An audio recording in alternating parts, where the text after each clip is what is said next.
Baddha Konasana, or our butterfly pose, bound angle pose. It's one of my favorite words to say in Sanskrit. It's Baddha Konasana. So this is the butterfly pose you remember as a child. Let's talk about it. It's a great one to start getting external rotation of the hips, start to open up through the thighs, and one that we can have a little fun with.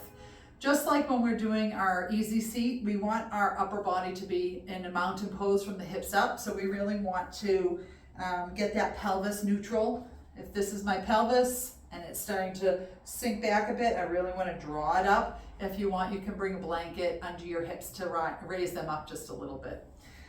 And then when we come into butterfly pose, we want to bring the soles of our feet together. And if we start to find that as we pull the feet in, we're slouching through the lower back, that's when we want to give ourselves permission to make it into more of a diamond shape.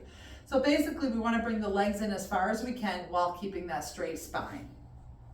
And then from here, we're thinking about peeling the feet open. It's nice to say some cues are open your feet like a book. If you're not creeped out by feet, it's a great time to give your feet a little massage here, drawing those legs in, and then thinking about this external rotation of my thighs to help draw those knees towards the ground.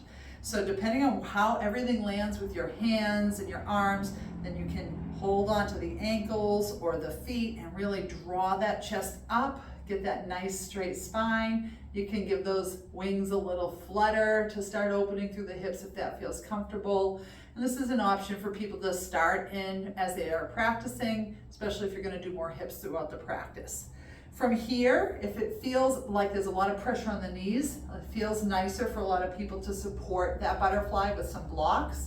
So depending on how long you're going to be staying here, you can give yourself the option of using blocks.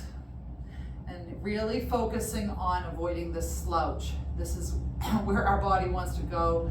We want to get that pelvis nice, straight up and down. And then to start getting into the hips a little bit more here, once you're in butterfly, then you can start to really lengthen up through the upper body and begin folding forward. And this is where I'm really starting to feel a deeper stretch in those hips.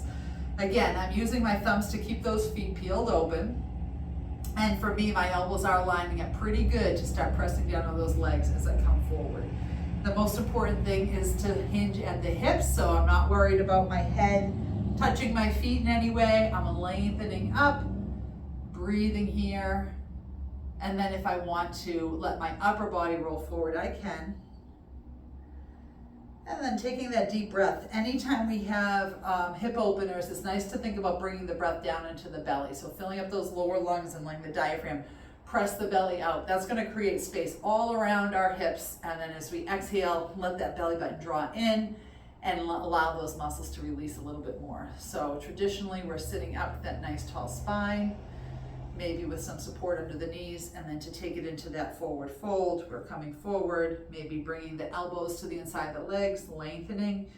Deep breath in, you can see my belly filling. Let that air out. It's gonna help me go a little deeper.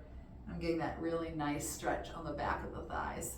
Another option, if this doesn't feel good, is to just cross the legs and fold over here. You're also gonna get a lot of nice stretching through the glutes and the thighs. So that's our Baddha Konasana.